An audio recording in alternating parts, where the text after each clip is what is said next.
Hello. Hello. नमस्कार भाई, सभी लोगों को मोस्ट वेलकम है आज के सेशन में। आ जाओ फटाफट से कमेंट में, क्या हाल है? हाँ जी। नन्हे मुन्नो, फटाफट से आओ कमेंट में, कैसे हो? क्लास आप लोगों की लाइव हो चुकी है। जितने भी स्टूडेंट अभी देख रहे हैं, एक बार सभी लोग कमेंट में आएंगे, वो भी फटाफट से।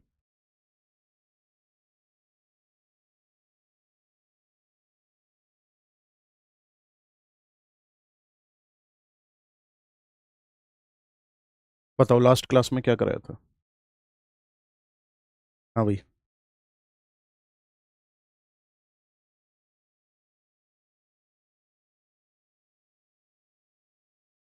आ जाओ फटाफट से कमेंट में आ जाओ। Hari, Ambrish, Nitesh, Sakshi, Saurabh, Karuna, good evening everybody. Water pollution वाला टॉपिक हम लोग डिस्कस कर रहे थे, राइट?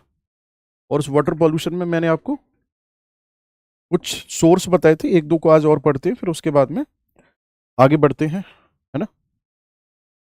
चलो, देखो ध्यान से।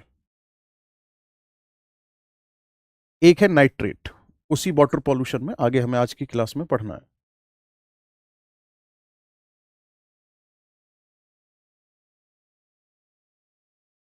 ठीक है।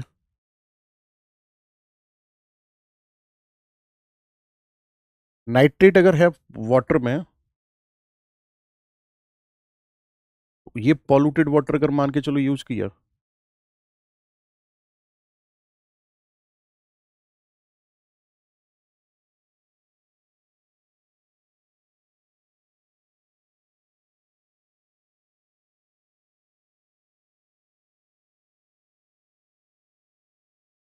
तो ऐसी कंडीशन में जो बीमारी होगी वो हो जाएगी ब्लू बेबी सिंड्रोम।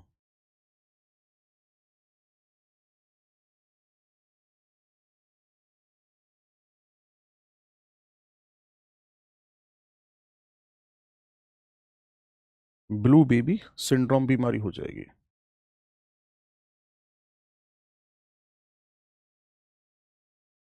ठीक है। अब इस बीमारी में क्या होता है, देखो ध्यान से। अगर मैं बीमारी की बात करूंगा तो गौर से सुनना मेरी बात को। इस बीमारी में एक तो बॉडी का ब्लू कलर हो जाता है।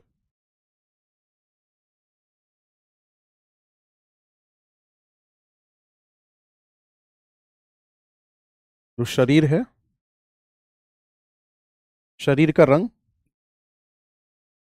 नीला पड़ जाता है।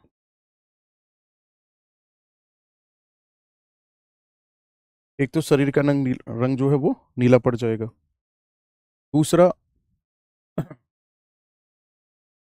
जो ब्रेन है, ब्रेन अफेक्टेड हो जाएगा। मस्तिष्क प्रभावित होता है।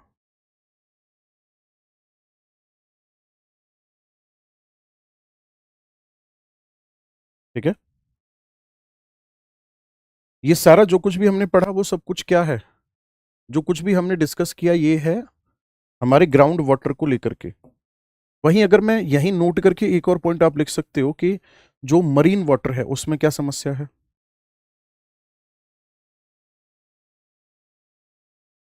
जो समुद्री जल है उसकी क्या क्या समस्याएं हैं।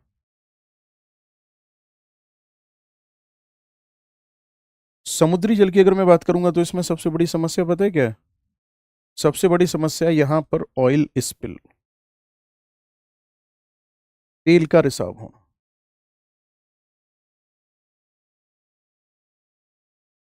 ठीक है।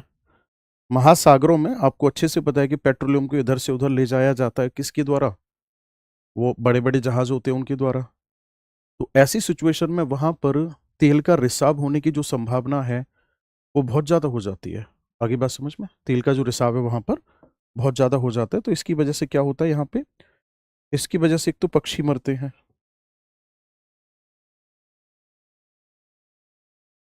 इसके साथ साथ जो जलीय जीव होते हैं वो भी मरते हैं।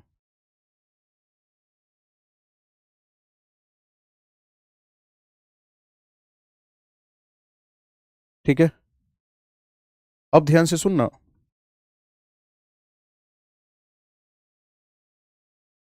अब इम्पैक्ट पर आ जाते हैं, प्रभाव पर आ जाते हैं। प्रभाव में होता क्या है बेटा, बहुत ध्यान से सुनना। कुछ मैं आज आपको वर्ड सिखाने वाला हूं, जैसे एक वर्ड होता है कैपिटल डी कैपिटल ओ। दरअसल में इसी कहा जाता है डिसॉल्व ऑक्सीजन। इसको कहा जाता है घुलित ऑक्सीजन, डिसॉल्व ऑक्सीजन या फिर घुलित ऑक्सीजन। डिसॉल्व ऑक्सीजन का मतलब क्या होता है? इसका मतलब होता है अमाउंट ऑफ O2। आगे बात समझ में कहां हो? अमाउंट ऑफ O2 जो प्रेजेंट होगा किस में? Present in water.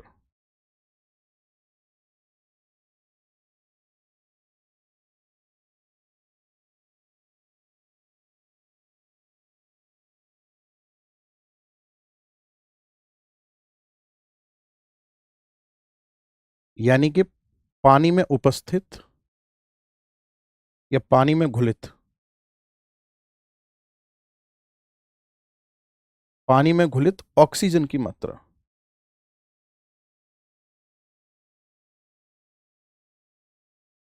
पानी में घुलित ऑक्सीजन की जो मात्रा होती है इसको क्या कहा जाता है? इसको DO यानी कि डिसॉल्व ऑक्सीजन के नाम से इसको जाना जाता है। ठीक है।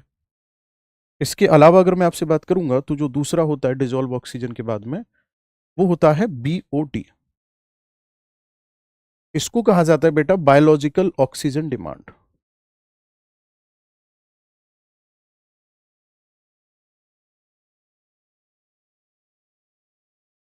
इसको कहा जाता है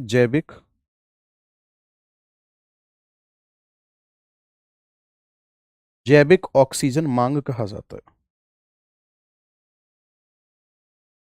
अब मेरी बात को बहुत ध्यान से सुनना। जैसे पानी है, पानी में कोई भी मान के चलो कार्बनिक पदार्थ मौजूद है, कोई भी मटेरियल मौजूद है, तो पानी में जो पॉजिटिव हमारे लिए जो वेक्टर्स होंगे वो क्या करेंगे? उसको खत्म करने की कोशिश करेंगे। मेरी बात को समझना। मान के चलो पानी में प्रदूषण बढ़ा, तो पानी में रहने वाले जीव जो हैं उसको खत्म करने की कोशिश करेंगे सबसे पहले। जब उसको खत्म करने की कोशिश करेंगे तो इसका मतलब उनको एक्स्ट्रा वर्क करना पड़ेगा, उनको अतिरिक्त कार्य करना पड़ेगा। अतिरिक्त कार्य जितना ज्यादा करना पड़ेगा उसके लिए अतिरिक्त ऑक्सीजन की भी आवश्यकता होगी। तो वो ऑक्सीजन जो पॉल्यूशन को खत्म करने के लिए आवश्यक है, उसी ऑक्सीजन की हम यहां पर बात करेंगे, उसी को ऑक्सीजन डिमांड कहा जाएगा। अब अगर हम उसे बायोलॉजिकल तरीके से खत्म करना चाह रहे हैं, ऑर्गेनिक तरीके से खत्म करना चाह रहे हैं, तो तब उसको बायोलॉजिकल ऑक्सीजन डिमांड बोला जाएगा। अगर हम किसी भी प्रदूषक को केमिकल तरीके से खत्म करना चाह रहे हैं, तो उस दरमियान ऑक्सीजन की जितनी आवश्यकता पड़ेगी उसको केमिकल ऑक्सीजन डिमांड यानी कि COD कहा जाएगा। अब एक बात बताओ, अगर पॉल्यूशन ज्यादा है तो ऑक्सीजन की डिमांड ज्यादा, क्योंकि खत्म करने के लिए ऑक्सीजन ज्यादा लगेगी। तो BOD का अगर लेवल बढ़ा हुआ आ रहा है किसी भी पानी में, तो इससे साफ ये पता चल रहा है कि उस पानी में प्रदूषण बहुत ज्यादा है। तो इसीलिए कई बार न्यूज में आता रहता है कि यमुना नदी का BOD बढ़ा, यमुना नदी का BOD गिरा। तो याद रखना BOD is directly proportional to the pollution. BOD ज्यादा है तो पॉल्यूशन ज्यादा, BOD कम है तो पॉल्यूशन कम है। यानी कि एक नदी के अंतर्गत BOD जो है वो कैसा होना चाहिए? हमेशा कम होना चाहिए। बताओ समझ में आया नहीं आया? जल्दी से बताओ। ये है क्या?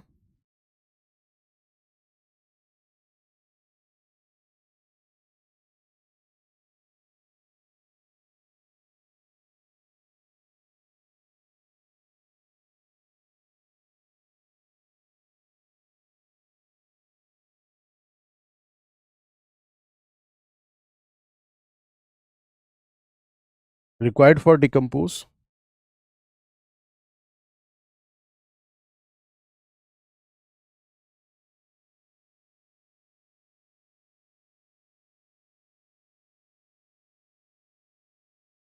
Organic process. ठीक है, देखो ध्यान से क्या होता है ये, तो तब आपका आंसर होगा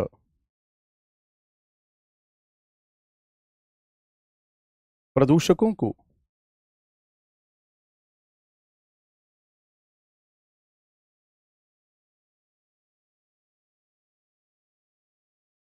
जैविक तरीके से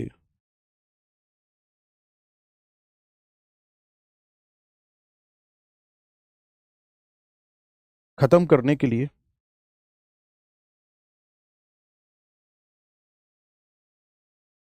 आवश्यक ऑक्सीजन की मांग को।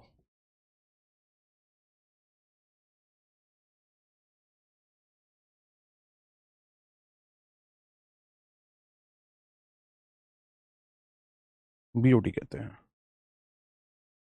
ठीक है, अब एक बार जो लिखा हुआ है उसको पढ़ो, तब समझ में आएगा।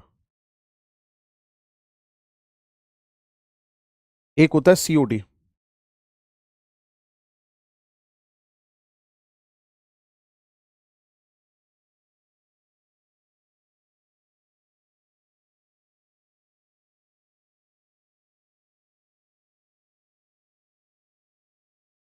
रासायनिक ऑक्सीजन मांग। इसमें क्या आता है रासायनिक ऑक्सीजन मांग में? इसका मतलब होता है अमाउंट ऑफ ऑक्सीजन। सीधा लिख देता हूं मैं।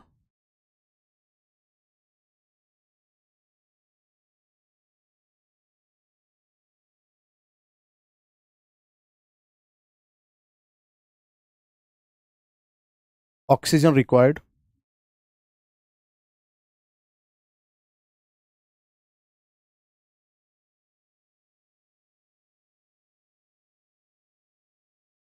टू डिकम्पोज ऑर्गेनिक मैटर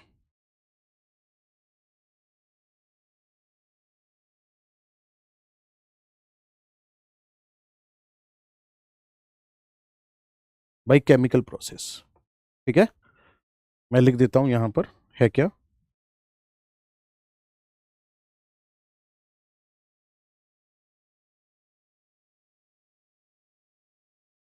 जैविक पदार्थों को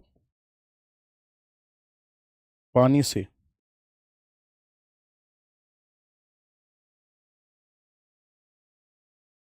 रासायनिक प्रक्रिया द्वारा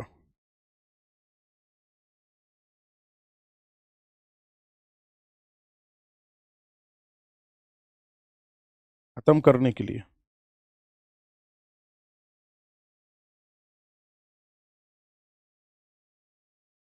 आवश्यक ऑक्सीजन की मात्रा, इसको क्या कहा जाता है? सीओडी कहा जाता है। ठीक है, क्या कहा जाता है इसको? सीओडी का नाम दिया जाता है। ठीक है,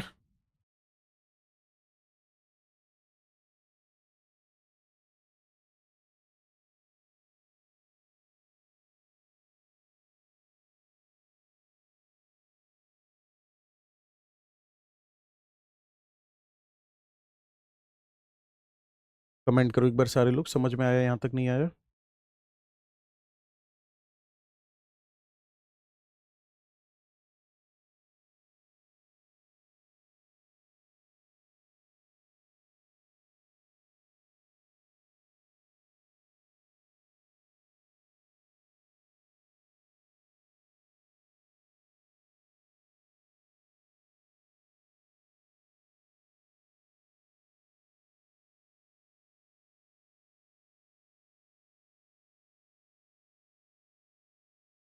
हो गया यहां तक?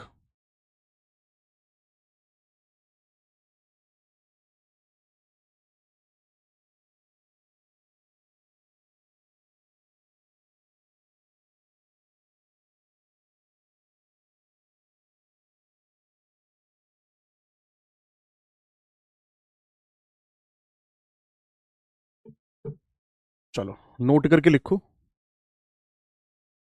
कॉलेरा,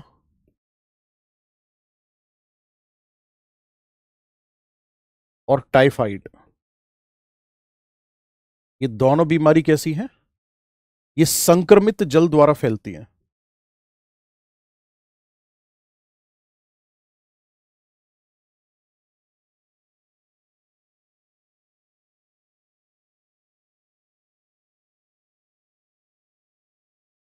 किसके द्वारा फैलती हैं ये? संक्रमित जल द्वारा फैलने वाली बीमारी है। ठीक है ना, संक्रमित जल द्वारा फैलती हैं।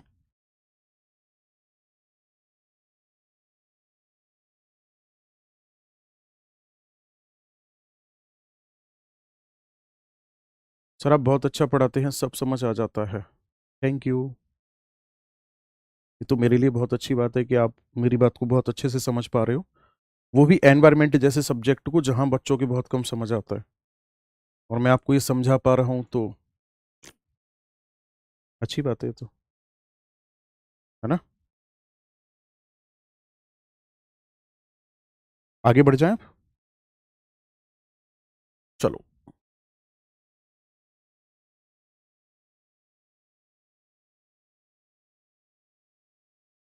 हेडिंग डालो।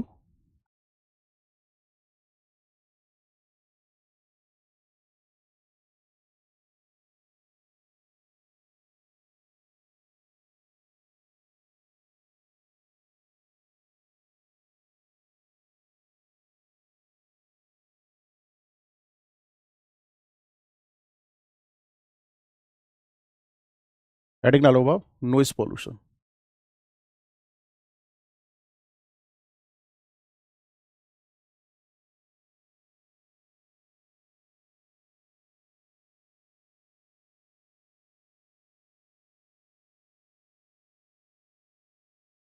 ध्वनि प्रदूषण।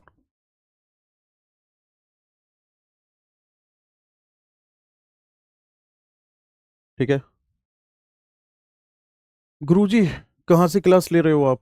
आपकी टी शर्ट पहने हो, आप ठंड नहीं लगती है क्या आपको? अरे भाई, ऐसा नहीं है कि मैं, मुझे ठंड नहीं लगती है, लेकिन है क्या ना, मैंने बताया था कि स्टूडियो चारों तरफ से बंद होता है पूरा, तो इस वजह से यहाँ पे बिल्कुल भी ठंडी हवा आ नहीं सकती, साउंड के चक्कर में साउंड प्रूफिंग होती है, तो इस वजह से ऐसा होता है। आपके गुस्से की वजह से कुछ पूछने में भी डर लगता है आपसे, ऐसा नहीं है, है ना? आपको लग रहा होगा, क्योंकि आप एक बात बताओ, अगर आप में से किसी ने कुछ नहीं कहा तो मैं भी बड़े प्यार से पढ़ा रहा हूँ, पता नहीं क्यों ऐसा लगता है बच्चों को कि मैं, मतलब गुस्सा और ये सब वो। और सच बात यह है कि जब उनसे बात होती है व्हाट्सएप वगैरह पे या किसी भी सोशल मीडिया पे, थोड़ी बहुत बात होती है, और बच्चे फिर बोलते बाद में, अरे सर हमें तो लग रहा था कि आप, इतना गुस्सा आता है, उतना आता है, ऐसा कुछ है ही नहीं। तो कई बार ऐसा होता है कि हम, अच्छा मैं सच बताऊं ना, तो मेरे अंदर वो है नहीं कि भाई मैं पढ़ाते टाइम भी और वो हंसी मजाक वो सब चल रहा है। अपना काम ये कि अगर मैं पढ़ा रहा हूँ ना, तो फिर मैं सीरियस होकर पढ़ाऊंगा ही। तो अपना अपना सबका नेचर होता है, बाकी ऐसा कुछ नहीं है कि मैं बहुत ज़्यादा गुस्सा और ये वो, है ना। देखो, नॉइस पॉल्यूशन का मतलब क्या है?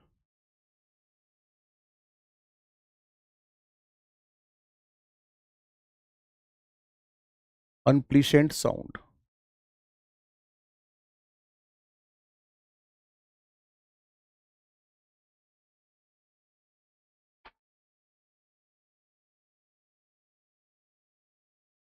कॉल्ड नॉइस पॉल्यूशन, यानी कि असहनीय ध्वनि को।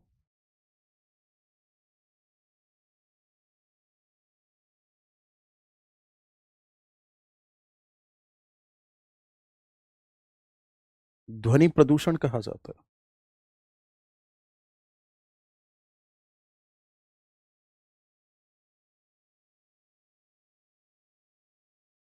ठीक है। असहनीय ध्वनि जो होती है उसको क्या कहा जाता है? उसी को ध्वनि प्रदूषण कहा जाता है। सबसे पहली बात, इसके सोर्स क्या है?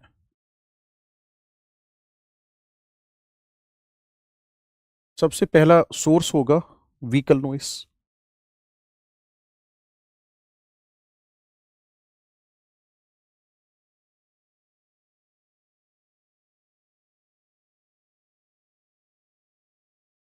वाहनों की आवाज।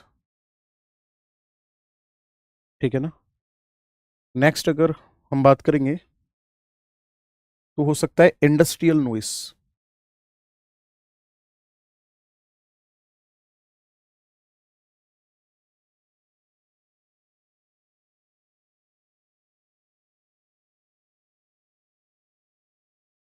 औद्योगिक ध्वनि हो सकती है ना।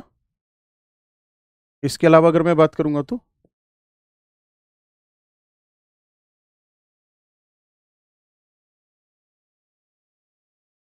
लाउड स्पीकर हो सकते हैं।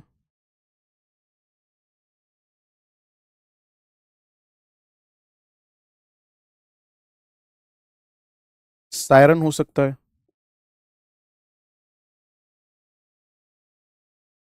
सायरन का बजना। है ना। नेक्स्ट अगर मैं बात करूंगा तो एक हो सकता है वॉल्केनिक इरप्शन।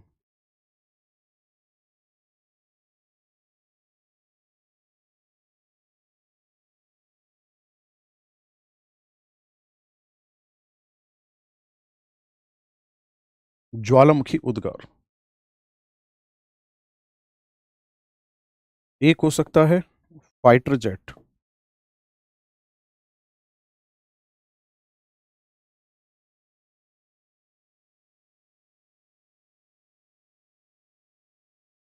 Fighter jet. आगे बात समझ में। ये सभी के सभी जो सोर्स मैंने बताई ये किसके हो सकते हैं, यहां से ऐसा हो सकता है कि ध्वनि उत्पन्न हो रही हो। बात समझ में आ रही है। अब ध्यान से सुनना। अगर मैं इम्पैक्ट की बात करूंगा तो इम्पैक्ट इसका प्रभाव क्या हो सकता है। अगर मैं प्रभाव की बात करूंगा तो ध्यान से सुनना मेरी बात को। प्रभाव इसका सबसे बुरा ये हो सकता है कि व्यक्ति का ब्लड प्रेशर इंक्रीज हो सकता है।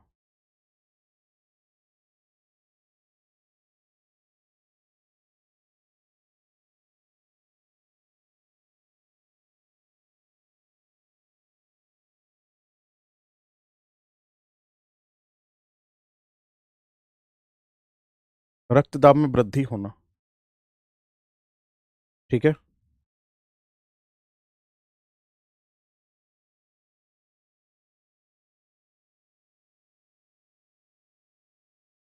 Chances of heart attack.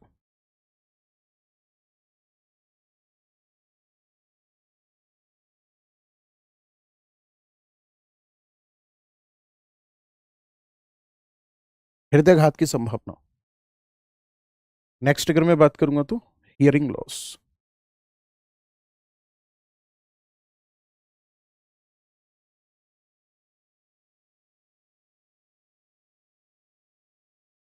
बहरापन हो सकता है इसकी वजह से। ठीक है। नेक्स्ट अगर मैं बात करूंगा तो ओशियंस की अगर मैं बात करूंगा तो ओशियंस में भी इंपैक्ट देखने को मिलता है। सोनार टेक्नोलॉजी का यूज किया जाता है। तो सोनार टेक्नोलॉजी का यूज किया जाता है हाँ, गहराई में कोई वस्तु है उसका पता लगाने के लिए। ठीक है। तो होता क्या है ध्यान से सुनना। Rangul thank you so much, आपका कमेंट पढ़ लिया मैंने। होता क्या है वो जो साउंड जनरेट होता है ना, उस साउंड जनरेट होने की वजह से जो बाद बाकी जो वहां के इक्वाटिक ऑर्गेनिज्म होते हैं वो भागना शुरू कर देते हैं, उनमें डिस्टरबेंस होता है। ठीक है ना।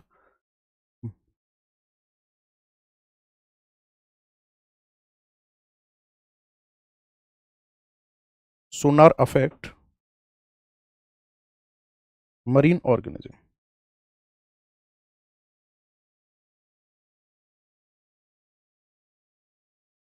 सोनार द्वारा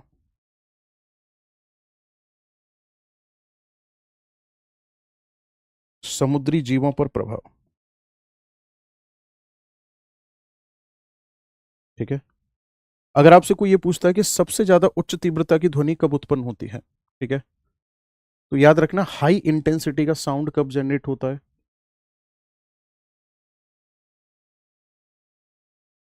हाई इंटेंसिटी का जो साउंड होता है वो होता है बेटा 190 डेसिबल का।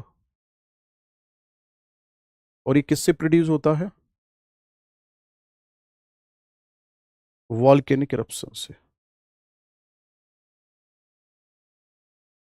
ज्वालामुखी के फटने पर उत्पन्न होता है। हाँ जी। बताओ कैसा फील कर रहे हो। Feeling good.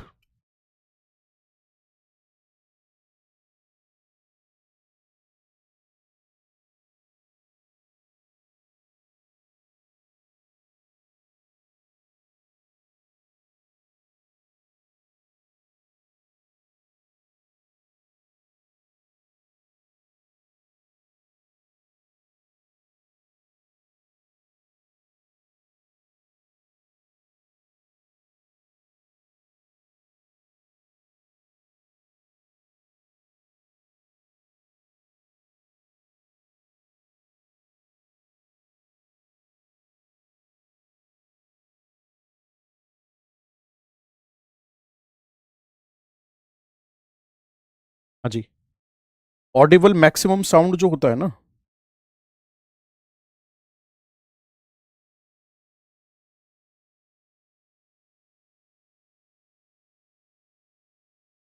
ये 120 से लेकर के 130 डीबी तक का होता है। आगे बात समझ में? 120 से लेकर के 130 डीबी तक का साउंड होता है। ओके, बाकी देखो, व्हीकल नॉइस जो होता है लगभग ये 80 डेसिबल तक के आसपास होता है, ठीक है ना। और ये वाली जो होती है ये भी लगभग 80 से लेकर के 90 के आसपास तक हो सकता है। लाउड स्पीकर जो है ये हो सकता है लगभग 110 तक पहुंच सकता है ये, ठीक है। वॉल्केनिक इरप्शन की अगर मैं बात करूंगा तो ये 190 डेसिबल तक का हो सकता है। फाइटर जेट की अगर मैं बात करूंगा तो ये 140 डेसिबल तक का हो सकता है, ये साउंड हो सकता है।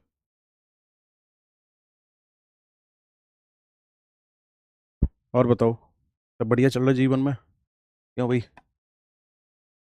अच्छा एक बात बताओ, मैं क्या कैसे पढ़ाया करूँ जिसमें आपको ये ना लगे कि मुझे गुस्सा आ रहा है या क्या है?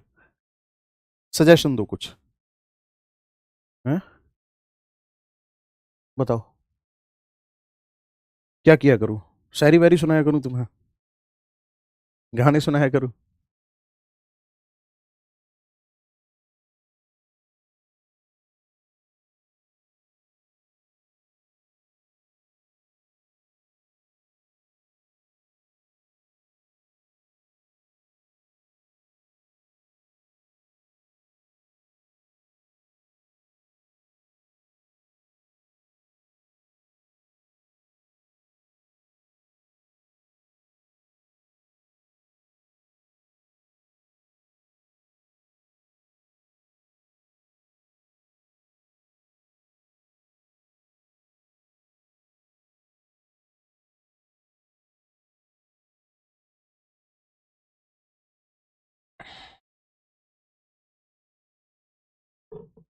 राकेश सर, राकेश सर की तरह गाने गाया करो।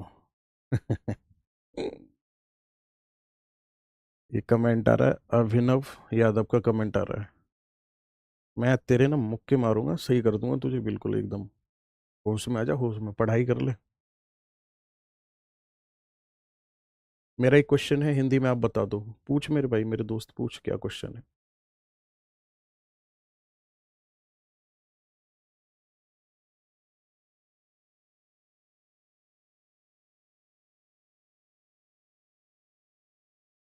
सर गलती आपकी नहीं है, गलती हमारी है। हम लोग ऐसे कमेंट करते हैं कि अच्छे खासे टीचर को गुस्सा आ जाए। ये भी ठीक है।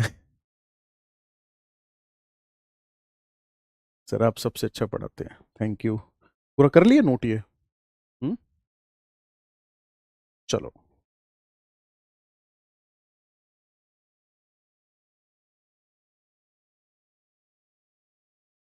अब आप लोग नया पॉल्यूशन हेडिंग डालो।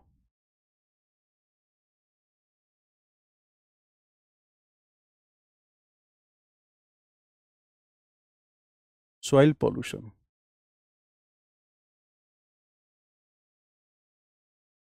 मृदा प्रदूषण। क्या है soil pollution?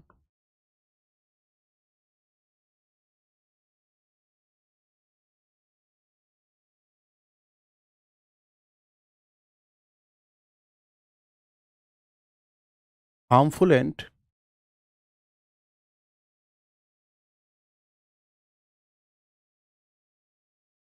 Useless substance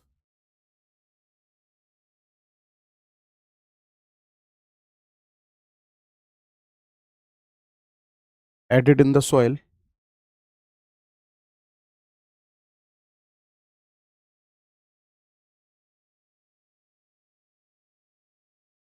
called soil pollution, ठीक है।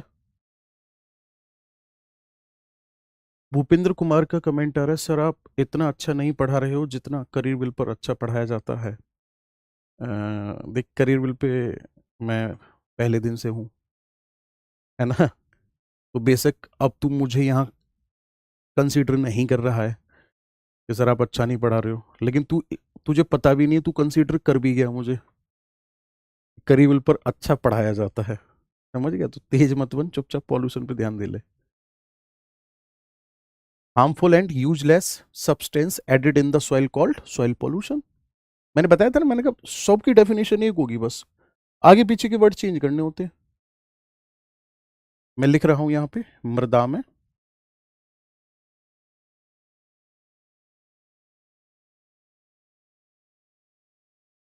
हानिकारक और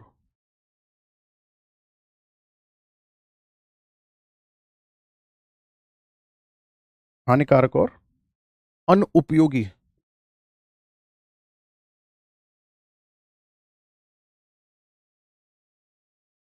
पदार्थ का मिलना।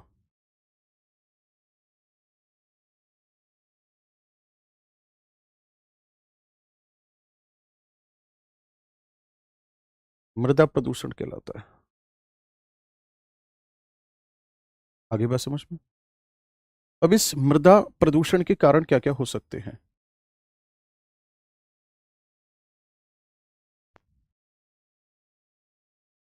सबसे पहला जो कारण होगा वो होगा पेस्टिसाइड का बहुत ज्यादा उपयोग करना।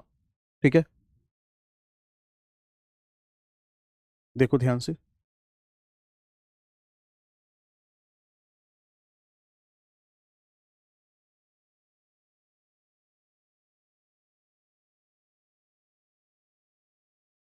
Pesticide highly used.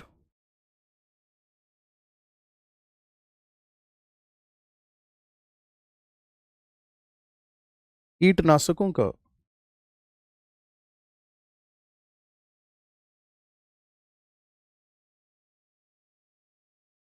अत्यधिक प्रयोग करना। आगे बात समझ में। कीटनाशकों का बहुत ज्यादा प्रयोग करने से इंपैक्ट क्या आता है, ध्यान से सुनना। कुछ कीटनाशक ऐसे होते हैं जो वाटर सॉल्युबल नहीं होते हैं, पानी में नहीं घुलते हैं, तो वो पानी के साथ बह करके किसी भी नदी में जाकर के मिक्स हो जाते हैं। और जब वो नदी में मिक्स हो जाते हैं तो वो कहीं ना कहीं हमारी फूड चेन में एंटर कर जाते हैं। फॉर एन एग्जाम्पल मैं यहाँ बात करूंगा, हालांकि आज उसको बैन कर दिया गया है, जैसे डीडीटी। तो डीडीटी जो प्रोडक्ट क्या नाम है हम पेस्टिसाइड के रूप में यूज करते थे, उस डीडीटी के चक्कर में बहुत सारे पक्षी मारे गए थे। एक महिला थी जिनका नाम था रासेल कार्सन, उन्होंने उसके ऊपर पूरा रिसर्च किया। रिसर्च करने के बाद उन्होंने बताया कि भाई ये तो बिल्कुल खतरनाक है एनवायरनमेंट के लिए, तो जहर है एनवायरनमेंट के लिए, हम क्यों यूज कर रहे हैं उसको। फिर उसको बंद कर दिया गया, डीडीटी को बैन कर दिया गया इंडिया में कि भाई हम इसका बिल्कुल पूरी तरह से यूज नहीं करेंगे, क्योंकि वो पानी में घुलता नहीं था, फैट सोलुबल था। तो मछलियों को भी मार रहा था वो, साथ ही साथ जो पक्षी थे उनको भी मार रहा था उस पानी को इस्तेमाल करने पर। या मछलियों को या छोटे छोटे कीड़ों के अंदर पहुंच गया, वो उन कीड़ों को पक्षी खा गए, मर गए।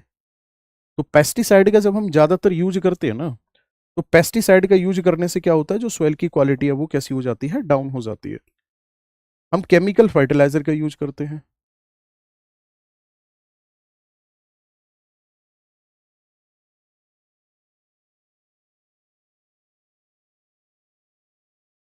रासायनिक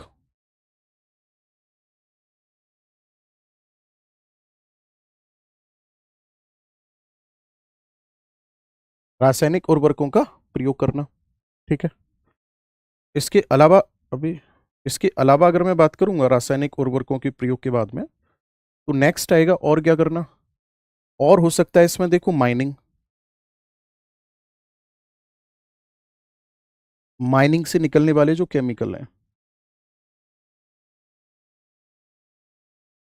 मिक्स्ड इन सॉइल। ठीक है, मैं लिख रहा हूं यहां पर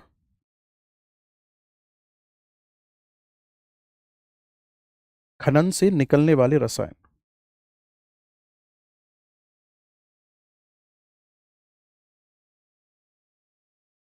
ये भी पॉल्यूशन का कारण हो सकते हैं। ठीक है, आगे अगर मैं बात करूंगा तो चौथे पॉइंट पर और क्या हो सकता है पॉल्यूशन का कारण।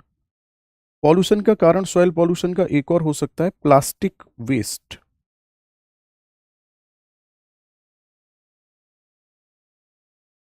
Dumped in soil.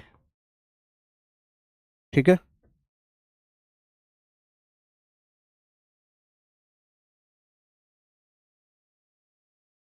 प्लास्टिक कचरा,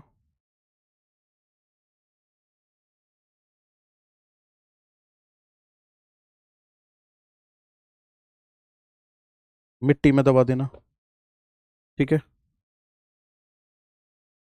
इसके अलावा क्या है,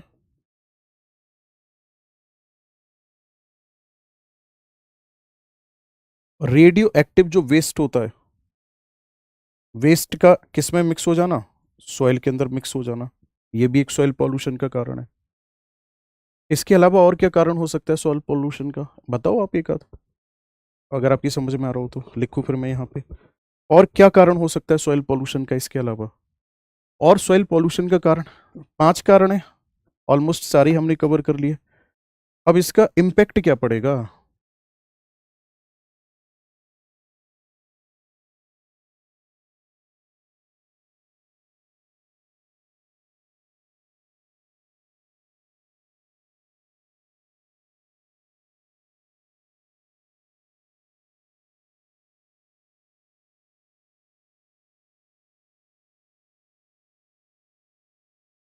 इम्पैक्ट में सबसे पहले तो इम्पैक्ट यही होगा कि जो फर्टिलिटी होती है,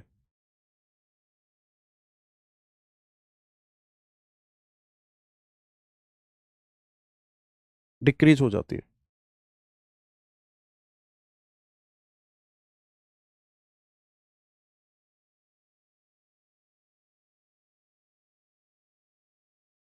उर्वरकता घटती है, ठीक है, फर्टिलिटी डिक्रीज हो जाती है सॉइल की। इसके अलावा अगर मैं आपसे बात करूंगा तो और क्या इम्पैक्ट हो सकता है, फर्टिलिटी डाउन हो जाएगी।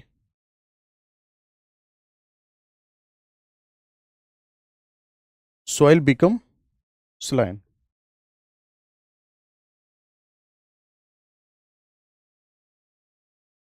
मिट्टी कैसी हो जाती है, क्षारीय हो जाती है।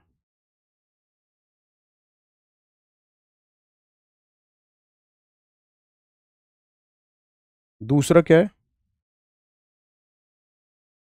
ये जो क्रॉप की प्रोडक्टिव, क्रॉप की हम यूं कह सकते हैं जो क्या बोलूंगा, क्वालिटी जो है उसको डाउन कर देती है।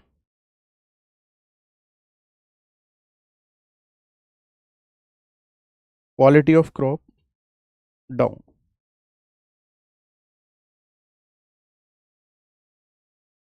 फसल की गुणवत्ता में गिरावट।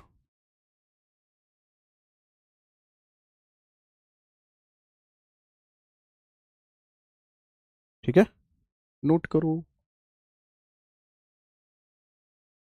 सॉइल बिकम अनप्रोडक्टिव, हाँ ठीक है, जो आप बताना चाह रहे हो ना वही तो हो गई। जमीन बंजर हो जाती है, आप बता रहे हो पहले पॉइंट को, देखो मैंने क्या लिखा है, उर्वरकता घट गई तो प्रोडक्टिविटी भी घट गई, पैदावार भी कम हो गई, और जमीन बंजर ही हो जाएगी फिर। कर दो फटाफट से नोट।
हो गया,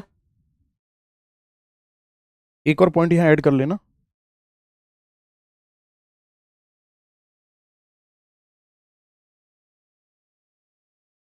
crops accumulated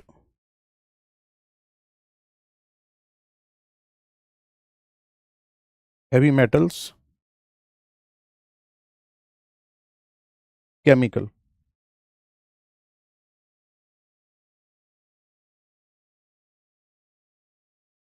caused to kidney,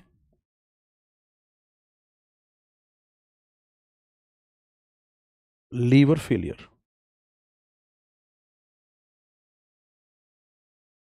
आगे बात समझ में। इससे क्या हो जाता है, जो फसल होती है फसलों में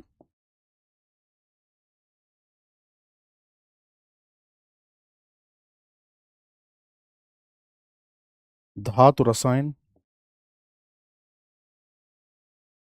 का संग्रहण होता है।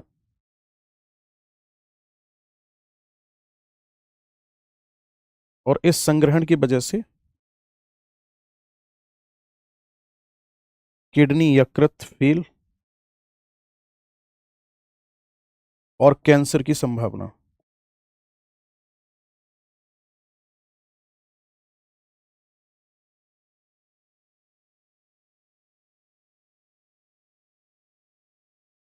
ठीक है, कैंसर होने की संभावना रहती है।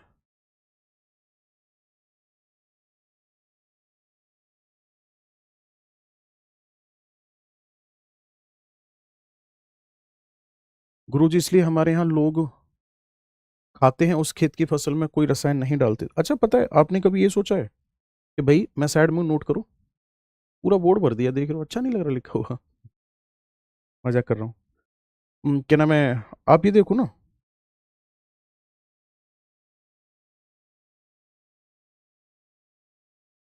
आप ये देखो कि सरकार को जब ये पता है कि इनसे इतना बड़ा नुकसान है, तो फिर सरकार इनको बंद क्यों नहीं कर देती? नहीं कर पाएगी मेरे भाई, क्यों नहीं कर पाएगी? प्रोडक्शन कहाँ से लाओगे आप?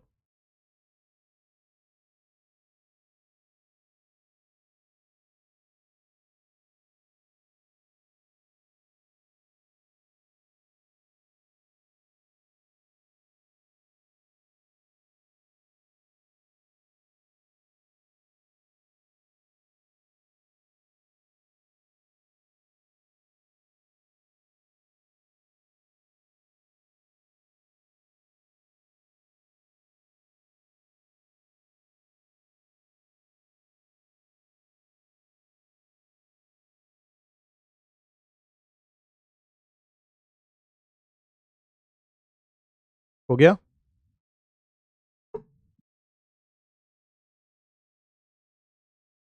ऊसर खेत में से नमक डालते हैं। दरअसल में क्या है, वो नमक डालने के बाद बेटा वो एक टाइम के बाद ना और ज्यादा फिर वो बंजर हो जाएगा। है क्या ना, नमक जो है वो बिल्कुल ऐसे समझ लो कि एक तरह से स्टेरॉइड का काम करता है। जो लोग स्टेरॉइड लेते हैं ना, उनकी बॉडी में एकदम से तो ग्रोथ दिखती है, लेकिन वो लंबे टाइम तक नहीं दिखती, फिर वो एकदम से फिर डाउन हो जाता है पूरा। चलो लगे हाथ एक और आपको पॉल्यूशन पढ़ाते हैं। हेडिंग डालो आप, ई वेस्ट।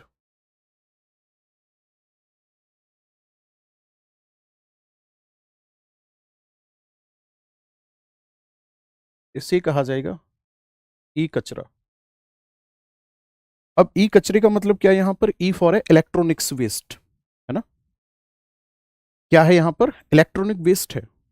मेरे भाई आप ये सोचो कि आपके पास ना, आपके जो फादर साहब हैं, उन्होंने पहला फोन लिया नोकिया 1100 लिया, मान के चलो। उस जमाने में चलते थे, शायद आपने देखे हो। और एक अलग ही रॉ होता था उसका, नोकिया 1100, नोकिया 6600। ठीक है, कोई एक पुराने फोन की बात कर रहे हैं हम लोग, मान के चलो नोकिया 1100 6600 है।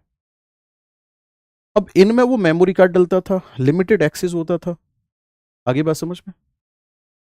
लिमिटेड एक्सेस जब होता था, आपने क्या किया, इस फोन को बेच दिया। तो प्रेजेंट टाइम में ये फोन कहां गया? बात समझ रहे हो? अब कहां गया? आपके घर ब्लैक एंड व्हाइट टीवी था, आज आप अपने यहां पे एलईडी ले आए, तो टेक्नोलॉजी को रिप्लेस कर दिया आपने। बहुत अच्छी बात है, अपग्रेड कर दिया। तो अब आप ये सोचकर देखो कि अब ये ब्लैक एंड व्हाइट टीवी गए कहां? आप कह रहे हो जी हमने तो बेच दिया दुकान वाले को, ठीक है, दुकान वाले ने कबाड़ी को बेच दिया, ठीक है। एट द लास्ट एंड वो कहां गया? That is called e waste. इसी को कहा जाता है ई वेस्ट या ई कचरा कहा जाता है। अब समस्या इस बात की कि इसका क्या किया जाए। यहां पर क्या है, दो तरीके से बात फंसती है। एक तो जो डेवलप्ड कंट्री है वो अपने यहां के ई कचरे को क्या करते हैं, जिनके यहां पर जो अविकसित देश हैं वो उनको बेच देते हैं, बोले लो। जैसे हम क्या कर रहे हैं, हम कबाड़ी को बेच रहे हैं, हमारे लिए वेस्ट है वो, हमने कबाड़ी को दे दिया कि भाई उसमें से जो कुछ निकाल सकता है अपने निकाल निकूल के बेच लेगा, घर का सामान जो होता है। तो डेवलप्ड कंट्री जो है वो अपने यहाँ का ई वेस्ट जो है वो अंडर डेवलपिंग कंट्री के ऊपर थोप देते हैं। अब अंडर डेवलपिंग कंट्री जो वहां से जो वेस्टेज निकल रहा है वो कहां जाएगा? ये तो समस्या बन जाएगी। तो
हाँ जी।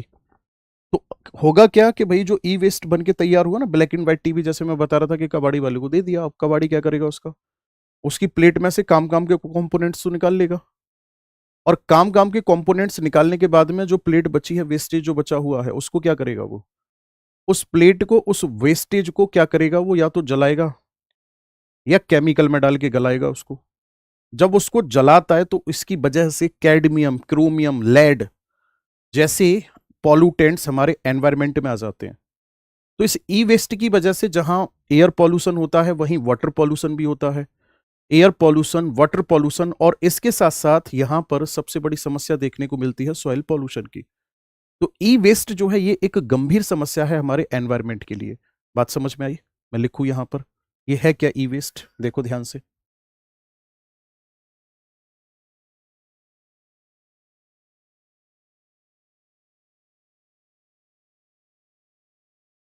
It is the electronic,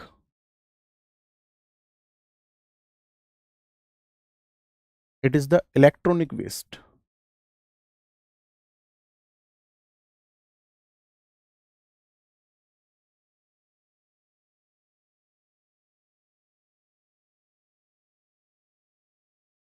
which produced by the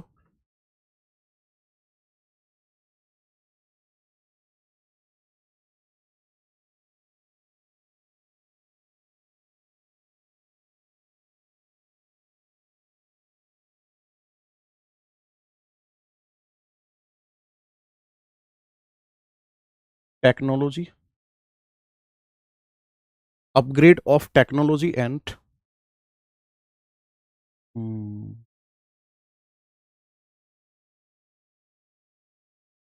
technical error.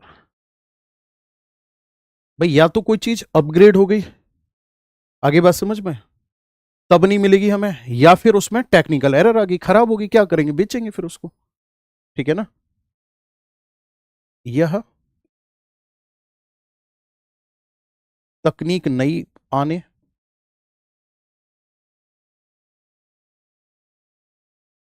अथवा उपकरण, अथवा उपकरण खराब होने पर बनता है। ठीक है, ध्यान से सुना अगला पॉइंट। क्या किया जाता है इसमें? जो प्रोडक्ट होता है,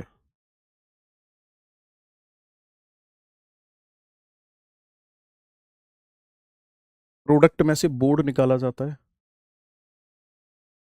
उस बोर्ड में से जो, हम ऐसे कह सकते हैं कि जो सही कंपोनेंट होते हैं उनको तो निकाल लिया जाता है। ठीक है ना? ठीक कंपोनेंट के लिए क्या वर्ड लिखूं यहाँ पे? इसमें से जो सही होगा वो निकाल लिया जाएगा। ठीक है ना? यूजफुल।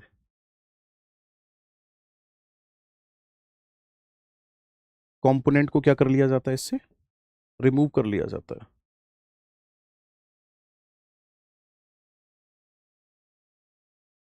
उपयोगी पार्ट निकाल लेते हैं। ठीक है,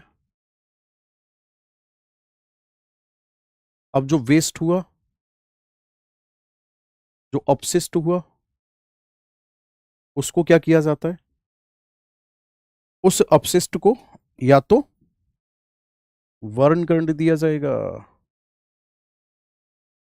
जला दिया, या फिर डिकम्पोज कर दिया।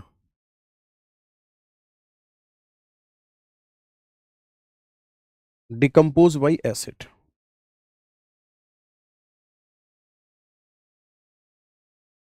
अम्लीय तेजाब द्वारा नष्ट कर दिया। दो काम किए जाते हैं। अब ध्यान से सुनना, जब इनके साथ ये वाला अत्याचार किया जाता है तो इससे होता क्या है? लेड। नेक्स्ट अगर मैं बात करूंगा तो मरकरी। नेक्स्ट अगर मैं बात करूंगा तो क्रोमियम। नेक्स्ट अगर मैं बात करूंगा तो कैडमियम। ये सब रिलीज होते हैं, इन सब का उत्सर्जन होता है। ठीक है, ये सब निकलते हैं। तो इन सब के निकलने की वजह से ध्यान से सुनना, एयर पॉल्यूशन, एक होता है बेटा नॉइस पॉल्यूशन, ओए क्या लिख दिया मैंने, एयर पॉल्यूशन,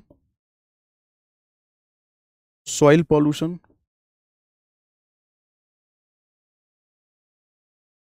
और इसके साथ साथ वाटर पॉल्यूशन।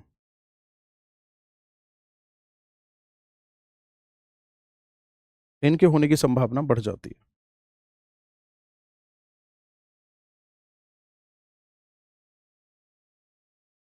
वायु प्रदूषण, एक हो गया मृदा प्रदूषण, और एक हो गया जल प्रदूषण।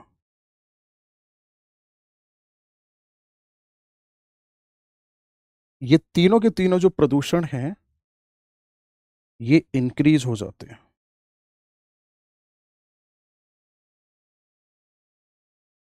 इनमें वृद्धि होती है।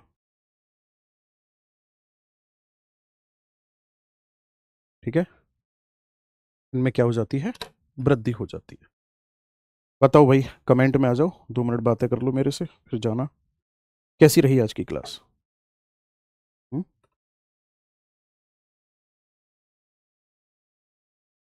बताओ।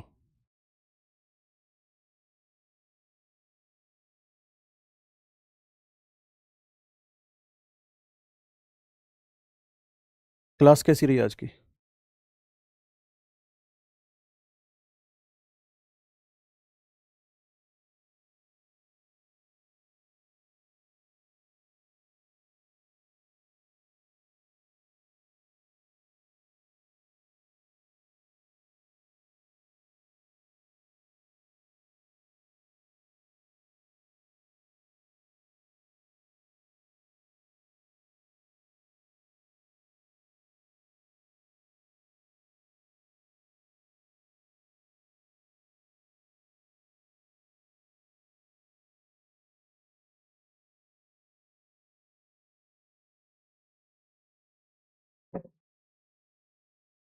क्लियर है?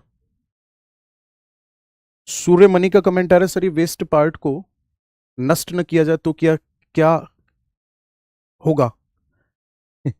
एक बात बताइए, तो वो वाली बात होगी ना कि हमारे घर में कूड़ा है, हम कूड़े को बाहर ही नहीं फेंक रहे, तो क्या होगा? है ना, ये तो वो वाली बात होगी ना कि अगर हम कूड़े को बाहर ही नहीं फेंकेंगे तो क्या होगा? भाई बाहर तो फेंकना पड़ेगा, आपको सफाई तो करनी पड़ेगी। ठीक है, चलो आज इतना ही रखते हैं, और बेहतर तरीके से कराने की पूरी पूरी कोशिश करते हैं। ठीक है, चलो भाई, thank you so much, have a nice day.